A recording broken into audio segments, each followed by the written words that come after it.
to Canada, a user's guide and owner's manual.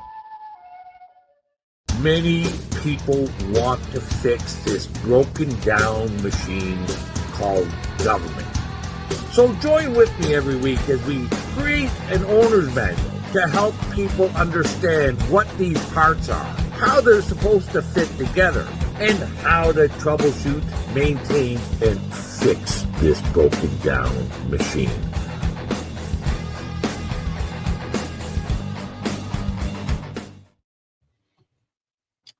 All right, welcome everyone.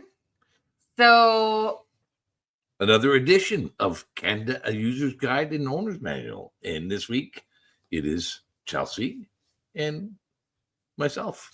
And I'm actually in the room with my father today, which is awesome. So today we're going to be talking about tariffs and the trade war.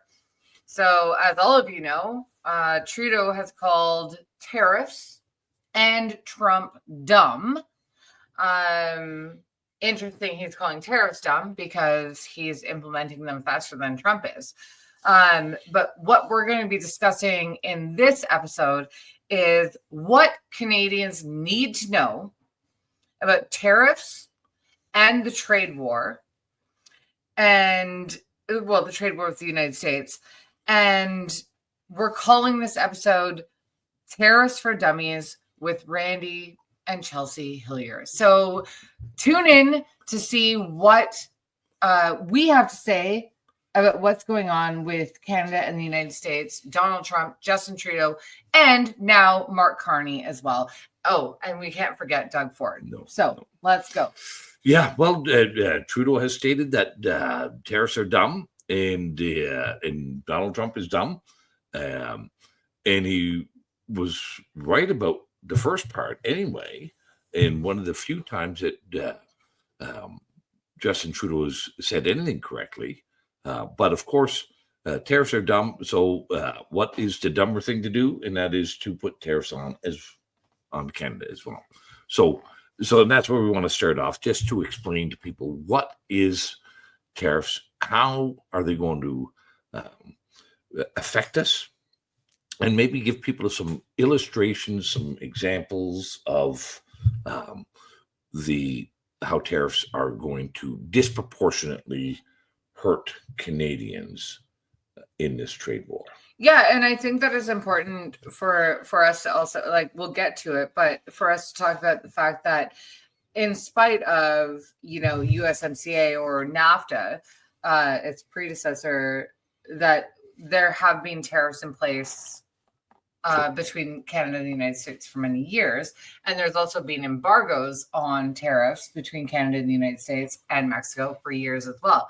So we'll get into some of that this evening. Yeah, also there's been historically, free trade and tariffs have been an ongoing problem for the entire history of Canada. And the free trade agreement, so-called free trade agreement, was really not anything about free trade. It was about managed trade. But I think, and we'll show a list of some of these tariffs a little bit later on, but let's first understand the context, the circumstances. So Canada, most people will recognize we are not a manufacturing heavyweight. Not anymore. Not anymore. If we ever were.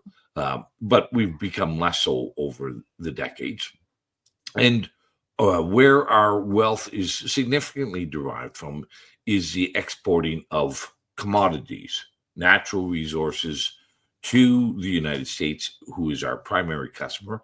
80% of all our exports go to the US, and they all go there to be refined into and have value added to those commodities in U.S. manufacturing plants. Can you give us some examples? Yeah, so let's look at some of the real basic ones. Crude oil. So many people understand that we produce oil, and our main customer is the United States because we have prevented pipelines and other port facilities to export our crude to other countries. So we have pipelines to the United States. And a barrel of Western Canadian crude, let's say, goes for $70 a barrel. That $70 a barrel, according to Trump, will face a 10% tariff. So they'll add $7 to the cost of that barrel of Canadian crude. But we import that product back because we lack the refining capacity in Canada to meet our local domestic markets. We have to import the refined fuels from the United States refineries. So that $70 barrel of crude will come back as, let's say, 50 gallons of refined gasoline at $4 or a little better than $4 a gallon. So we'll be importing, a 50 times $4, so $200 of refined products, and then we're putting the tariff on the refined products. So that's $200. It's $20. So the Americans are paying $7 in a tax, and we're going to pay another $20 in a tax on our oil. But it gets even worse when you look at some of the other products like lumber. So a transport load of logs from Canada will cost about $1,000. They're going to add a 25% tariff. So that's $250 in a tax on the American mills. That will then take that load of logs and turn it into higher value products like plywood or OSB. And we'll get back a transport load of plywood, which will probably have a retail value of $25,000 to $30,000. So they paid $250 in a tariff tax on the logs going down. We're going to pay a 25% tariff tax on $30,000 of finished plywood coming back. So you can see how it's disproportionately harming Canadians, much more damaging to Canadians. Instead of paying an equal $250, now it's going to be more. What's that's going to be? About $7,000 in the Canadian tariff tax on those same products that the Americans put a $250 tax on. So I think, I don't want to get too into the weeds at the very beginning, but so much of this seems to be about regulations from government. So, if we actually had the capacity to refine our product, our natural resources here in Canada, then actually the tariffs might not be such a big deal for us. Absolutely. But so why are we unable to refine our own natural resources? At one time we did. We had in the early 1970s, we had 39 refineries in Canada. We're down to 19. What, oil refineries? Yeah. Okay. Yeah. And in the 70s, we could refine enough to produce to satisfy the domestic market. Now we can't. So we're wholly dependent upon other nations, the United States, to get enough diesel and gas and other refined products to meet the domestic market. So, well, even with lumber, I remember back when you were running the landowners, there was the issue of the sawmills. Yeah. And not and our government closing down independent sawmills because the sawdust was polluting our environment. So we've killed our you cannot open up a new refinery in Canada. The regulatory burden is just too great. So That's why we haven't built a new refinery, not because we lack the technical capacity or that we lack the marketplace. The regulatory cost is just too great. And it's the same with our sawmills. The regulatory cost to meet the environmental regulations on sawmills is just too onerous, as well as the other government costs, licensing fees, it's WSIB, on and on. It's cheaper for the Americans to have the lumber mills, and we close up ours. A great example of this was a few years ago, a large Canadian company went bankrupt. They were headquartered in Northern Ontario. They had 4 OSB and plywood mills in the United.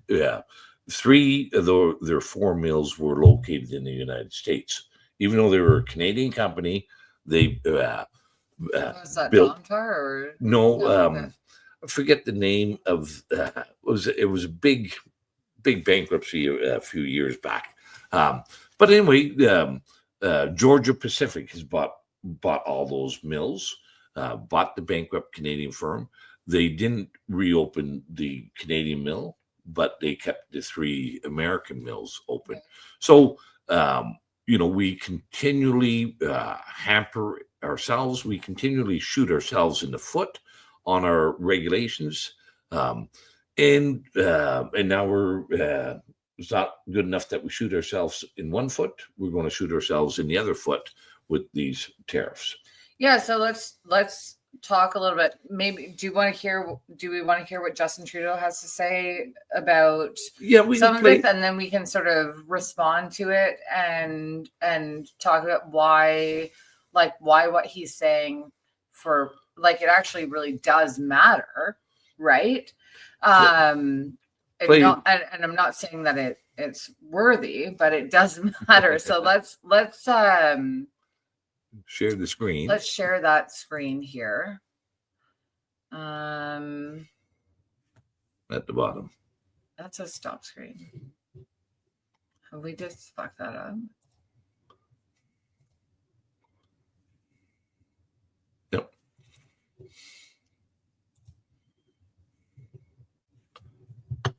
All right, let's see what Trudeau has to say. They point out that even though you're a very smart guy, this is a very dumb thing to do. Canadians are reasonable and we are polite, but we will not back down from a fight. Actuellement, dans les conversations avec le président, c'est pas très clair ce qu'il veut exactement. Ou peut-être la seule clarté, c'est ce qu'il a dit à multiples reprises, que son but, c'est de faire écrouler l'économie canadienne pour ensuite pouvoir parler d'annexation. I want to speak first directly to the American people. We don't want this. We want to work with you as a friend and ally. And we don't want to see you hurt either. But your government has chosen to do this to you. Now I want to speak directly to one specific American, Donald. In the over 8 years you and I have worked together, we've done big things. We signed a historic deal that has created record jobs and growth in both of our countries.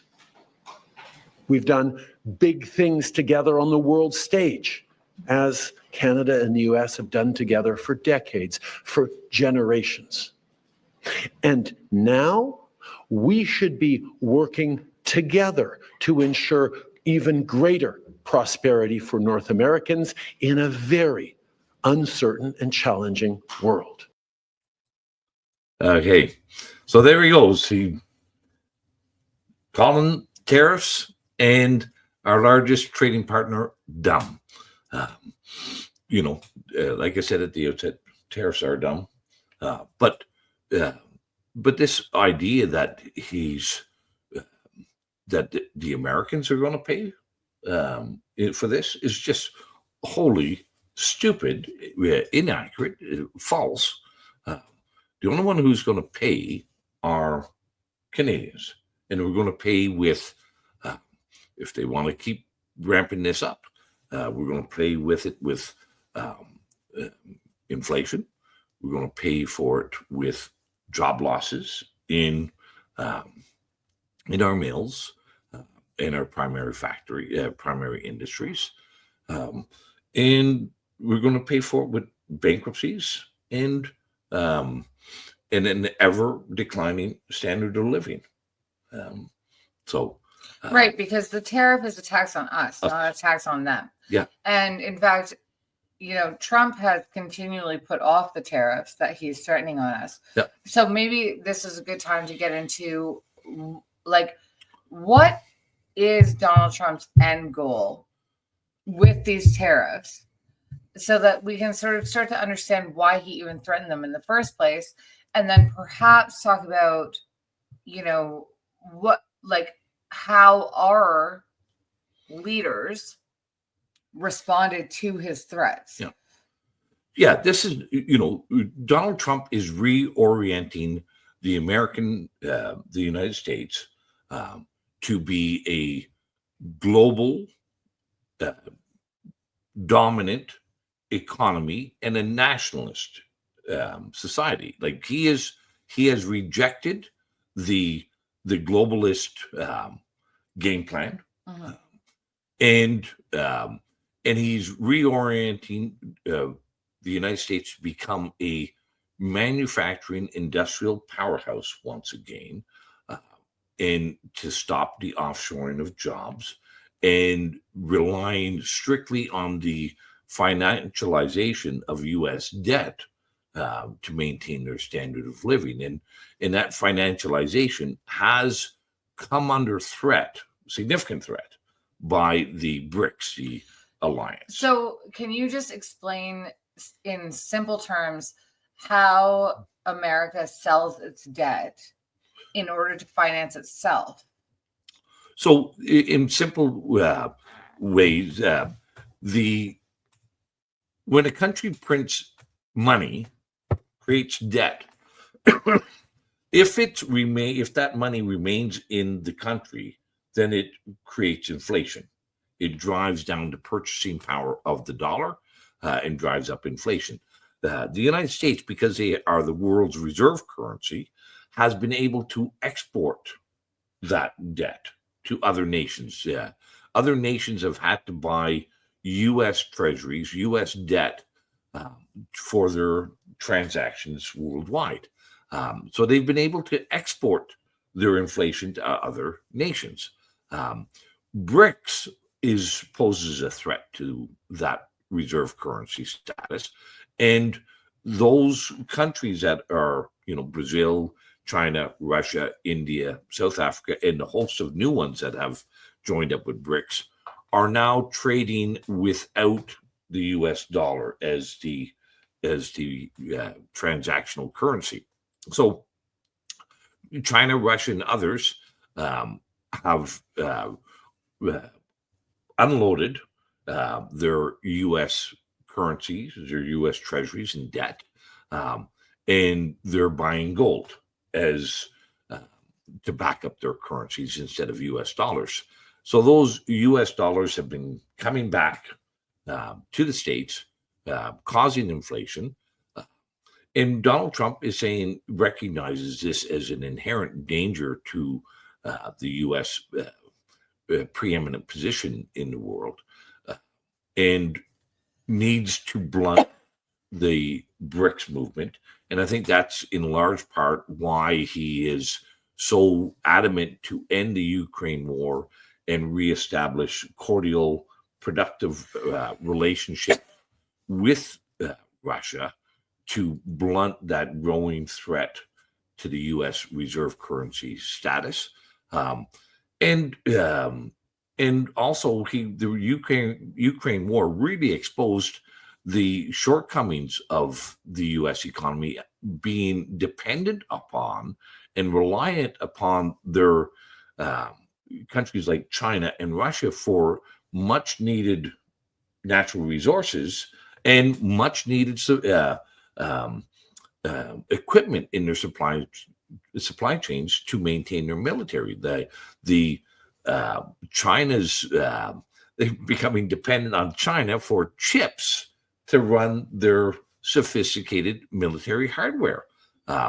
And so, how can you be antagonistic towards China and Russia if you're also dependent upon them for their supply chains and resources? So Trump is reorienting the United States to return it to a manufacturing and industrial productive economy and away from that globalist financialization worldview that they've had for so long. And if Canada was smart, but obviously we're not, Canada is fighting this reorientation of the U.S. economy and Trump's leadership on this. And that's really what's at the crux here. Why do you think we're fighting it? Well, because our political elite, our political establishment have benefited substantially from globalization. And, the Canadian citizens, are much like the Americans. We have been devastated through globalization.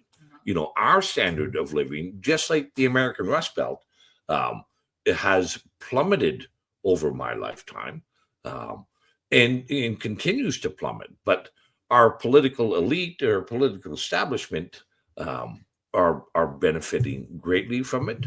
Our multinational corporations are substantially benefiting from this profitable relationship with the countries that we've offshored to, like China. So the few are benefiting, and the many are paying a horrible, horrible price. And that's, we can see that in the homeless encampments, the decline in home ownership in our country, the rise in unemployment, and the rise in inflation. But okay, so one thing that I want to talk about is just, so this is supposed to be, we're kind of getting a little bit esoteric in this conversation, but one thing that I want to talk about is that we started off on is what tariffs actually are and who is placing tariffs on who. And so one of the things that I thought we could bring up is this, which is historic tariffs. These are tariffs that Canada has always charged on the United States since the last agreement. These so. As you can see, they've been high prior to as well, because we've got supply management basically across all of our agricultural sectors. Yeah. So let's see, what you have to say about this. Well, we know we have protected the dairy producers and actually the dairy processors with inordinate and significant tariffs on all dairy products, milk, cheese, yogurts. And we're told that this is protect the family farm, but really what it is doing is protecting the four big dairy producers. Three big ones, Saputo, Parmalat, and Agripor. Yeah. That's who the tariffs are protecting. We have gone over the course of time with dairy tariffs, we've gone from 50,000 dairy farms in Canada down to about 10,000 dairy farms in Canada. So it hasn't protected the farmers. We've also shrunk the processors. So it's very highly consolidated. Those three processors, Saputo, Parmalat and Agripor control 90% of all the processing of dairy products. So, but you can see on here, chickens are another one that is highly significant tariffs on.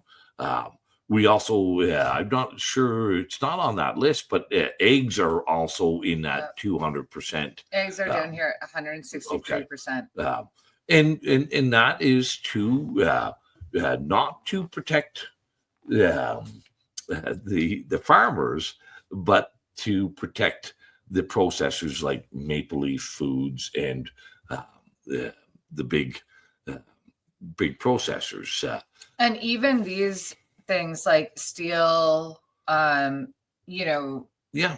And now we're talking, so we've already got a 25% tariff on steel prior to what's happening now. Yep. And now our great leader, Doug Ford, is talking about a nickel embargo. And then, to the United States, which means like, you know, nickel is a part of steel. Yeah. It's alloyed metals. Yeah. So you know, now he's not just talking about a tariff, which we already have going into the States. He's saying we're no longer going to ship it to you. Yeah, there's been these really crazy threats that we will embargo will prohibit the sale of nickel to the United States, and Trump and Ford has been promoting this idea of turning off, not just putting a tariff on oil and energy, but actually stopping its sale. Like, okay, you know, if you want to completely devastate what's left of our primary manufacturing, then go ahead, because we don't have any other customers. You know, and let me just put that in, you know, so 80%, over 80% of everything that we sell and export to the world goes to the United States. But also over 60% of everything that we consume that we have to purchase from overseas comes from the United States. So China is a big player in our import market and export market as well. And nobody's talking about the significant tariffs that China is now putting on our products. You know, they put 100% tariff on our things like canola and other farm products. But they're not in a reliant position. They're not in a dependent position on this. They have very strong agricultural trade with countries like Brazil and Russia, so they can import from many other places. That's a full circle moment, right? Where when we started talking about sort of why Donald Trump is doing this, and we were talking about BRICS, and then we see that, you know, the other big exporters and importers of product are all now part of the BRICS movement. Yeah. And so that's, you know, I think that's really a take-home message for people watching this video. No, if Canadians were smart, and if our Canadian political establishment were acting in the interests of Canadians, they would be saying, "You're doing the right thing, Donald, President Trump. You are trying to bring manufacturing back into the United States. We should be attempting to do the same thing." Well, and so speaking of which, let's put this up. This is the tweet that we saw today. Yeah. So it says, "I would like for Ford Nation and our newly elected PC MPP, member of provincial parliament, at Chris Scott PC, to show no mercy. Sault Ste. Marie is a steel city. Our steel mill, Algoma Steel, is this city's largest employer. Profits will crash, wages will stagnate, jobs may be lost. Hit America hard." So this might be one of the most insane and best illustrations of how crazy this is. Yeah. And I know we've spoken before about the fact that I live in Sudbury, which is the biggest nickel Yep. manufacturer or Mine. in Canada. And Doug Ford wants to put an embargo on nickel to hurt the United States. Well, but so this shows the disconnect between reality and the emotional response That's that our right. politicians are driving. Here is a steel worker in Sault Ste. Marie who sees that a trade war could jeopardize his employment and the employment for thousands in Sault Ste. Marie. And what he's asking for is, he says he wants to hit the U.S. hard, and he wants to show no mercy, but he's suggesting that putting up tariffs on our steel is the solution, where it's the actual thing that will kill the steel industry. When Canada puts tariffs on steel here, and gets into this trade war with the United States, where we keep amping up. Trump started off with suggesting a 25% tariff on steel, and now he's proposing 50%, and who knows where this is going to happen. This guy wants to continue to escalate the battle, and he thinks that somehow this is going to benefit. Well, it's going to decimate I'll say, as a resident of Northern Ontario, these tariffs on our natural resources in Northern Ontario, whether it be steel, lumber, nickel, so on and so forth, the cities are already dying. Yeah. And this is going to be the final nail in the coffin. And to see Canadians cheering this on is really quite disturbing. So I think that this is really the sort of point that we want to get to. Who do the tariffs hurt? They hurt us. They hurt us. And we're already hurting. Yeah. And we've seen this when, in Northern Ontario is a classic example of this. You can go through many towns and cities in the north where, the lumber mill, the pulp mill closed up. They are now, essentially ghost towns. The mine is closed up. They become a ghost town. Yeah. And here we are proposing as a solution to close down more of our mills, close down more of our mines, and make more towns ghost towns in Ontario. But let's feel good about it, because we'll be booing the Canadian players who are playing on the American hockey team when they sing the American anthem. Yeah.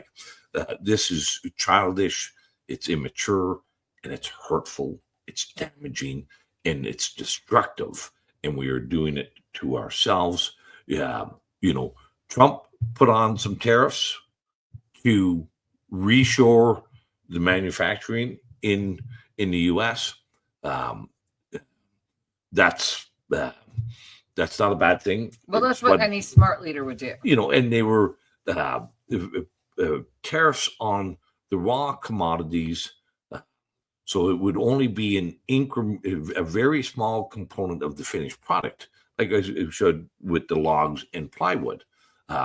We're putting the tariffs on the finished products. How stupid is that? Not only are mills, miners, farmers, whatnot, in northern towns going to take a hit on, all Canadian consumers are going to be beaten up badly on this as well. And, and really, it's not a bad thing for the United States to reorient themselves away from the globalist agenda. And I think we should be doing the same thing here as well. Not getting into a trade war with Trump, but supporting and promoting that anti-globalist agenda. Start trying to bring manufacturing back to our country. Start allowing ourselves to exploit our natural resources restart our refineries, restart our lumber mills, and again become a home of a prosperous home for many people. Anyway, we have provoked Justin Trudeau, Doug Ford, Mark Carney, and others have provoked an unnecessary trade war with the United States. We are the ones who will be paying the price, and it is all to protect themselves, not to protect Canadians. No, it's just to protect the globalist elite that are running our countries at this point. So, okay, that was a little bit more complex than I think we wanted it to be, but I hope that it was informative for everyone. Yeah. And maybe maybe moving forward, we can break it down into smaller sections, based on your comments and questions that you leave for us. Love to see your comments. Like and share, and encourage others to wake up and see what's happening before we have gotten ourselves in really, really difficult positions to protect Justin Trudeau, Mark Carney, and Doug Ford and their globalist friends. Until next time, thank you very much, Chelsea. Thank you. I don't know how to